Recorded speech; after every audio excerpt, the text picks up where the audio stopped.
వామ్మో, ఇన్ని సర్పాలతో కూడినటువంటి ఆలయం ఇది. Hi friends, welcome to my channel. అందరూ ఎలా ఉన్నారు? బాగున్నారని మనస్ఫూర్తిగా అయితే కోరుకుంటున్నాను. సో ఈరోజు అయితే నేనైతే ఆంజనేయ స్వామి గుడి దగ్గరికి అయితే వచ్చేసినాను. అక్కడ ఒక పూజ కోసం అయితే ఈ స్వామివారి దగ్గరికి అయితే వచ్చినాము. ఆంజనేయ స్వామి గుడి దగ్గర అన్న వాళ్ళని దింపేసి ఇక్కడ లొకేషన్ బాగుందని వెళ్తున్నాను. చూస్తే మాత్రం లొకేషన్ అయితే మామూలుగా లేదు. ఇక్కడ కొంచెం ముందుగా వస్తే ఒక గుడి అయితే కనపడింది. ఈ నీళ్ళు అయితే నడుచుకుంటూ వచ్చిన ముందుగా ఆ శివ అయితే నాకైతే దర్శనం అయితే ఇచ్చేసినాడు. ఈ గుడిని అయితే కడుతున్నారు, కన్స్ట్రక్షన్ జరుగుతా ఉంది. లోపలికి వెళ్ళి చూడగా అయితే నాకైతే అసలు ఒళ్ళు పులకరించిపోయింది, భయం వేసింది చాలా. అన్ని సర్పాలతో కూడినటువంటి ఆలయం ఇది. ఈ ఆలయం మానసాదేవి ఆలయం అంట.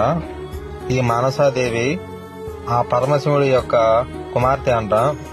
నేనైతే ఎప్పుడైతే తినలేదు. శివుని కుమారులు ఉన్నారని మాత్రమే తెలుసు, కానీ కుమార్తె ఉన్నారని కూడా చాలా మంది తెలియదు. నాకు ఈ గుడిని చూస్తానే నాగలోకం ఎక్కడ ఉంది అనిపించింది. బయట చూసేదానికి చాలా అంటే చాలా బాగుంది. కొత్తగా అయితే కట్టున్నారు.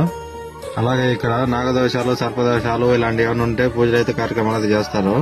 నేను ముందు ఈ అమ్మవారిని చేసేది నేనైతే భయపడిపోయినా. అసలు చుట్టూ మధ్యలో వచ్చేసి ఒక పుట్ట కూడా ఉంది. దాని చుట్టూ ఆ సర్పాలతో చుట్టూగా ఉన్నాయి. నేనైతే ఒంటరిగా అయితే చూస్తున్నాను. నాకైతే భయంగా అయితే ఉన్నది అసలు అయితే ఒంటరిగా. ఈ శిల్పాలు మాత్రము ప్రతి ఒక్క గోడ పైన నాగ సర్పాలతో అయితే ఉన్నాయి. అలాగే గర్భగుడిని చూసినట్లయితే లోపలైతే గర్భగుడిలో ఇంకా దేవుడిని అయితే ఇంకా ఏం పెట్టలేదు, కన్స్ట్రక్షన్ జరుగుతా ఉన్నది. బయట అయితే మాక్సిమం అంతా అయిపోయినట్టేను.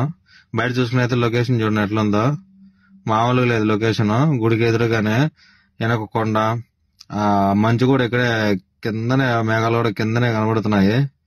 మార్నింగ్ టైంలో అయితే వచ్చినాం అనమాట ఇక్కడికి. అలాగే ఆ కైలాసంలో శివుడు పార్వతులు కలిసి ఉన్నట్టుగా చూడండి ముందుగా. అలాగే గుడి చుట్టూ కూడా అందరూ అయితే ఇక్కడైతే ఉన్నారు. అమ్మవారి ముందు కూడా పేర్లు కూడా అయితే ఉన్నాయి. వాళ్ళ పేర్లు ఏమేంటాయో కూడా చూడండి. పైన గోపురం ఇది. ఈ అడ్రస్ వచ్చేసి మాక్సిమం అందరికి తెలిసిందే, కానీ ఈ గుడిని అయితే చూసి ఉండరు. ఇక్కడ ఈ స్వామివారిని చూడగానే మీకు ఐడియా వచ్చేసి ఉంటది. ఇది వచ్చేసి కర్మలోపల్లి దగ్గర అయితే ఉంటది అడ్రస్. ఇక్కడ పరమశివుని ఆలయము, శనేశ్వర స్వామి ఆలయం, ఆంజనేయ స్వామి ఆలయము ఇవన్నీ పక్క పక్కనే ఉంటాయి. ముందుగా ఆంజనేయ స్వామి గుడి లోపలికి వెళ్ళాలి. ఇక్కడ మీకైతే ఒక ఆర్చ్ కూడా కనబడుతుంది. ఆర్చ్ కానీ స్ట్రైట్ గా అట్లా కానీ ముందుగానే వెళ్తే ఆ రైట్ సైడ్ లోనే ఉంటది గుడి. లెఫ్ట్ లో అయితే ఆంజనేయ స్వామి గుడి అయితే ఉంటది. కొంచెం ముందుకు వెళ్ళగానే రైట్ లోనే సర్పాలతో అలంకరించినటువంటి మానస దేవాలయం ఇక్కడ కనబడుతుంది.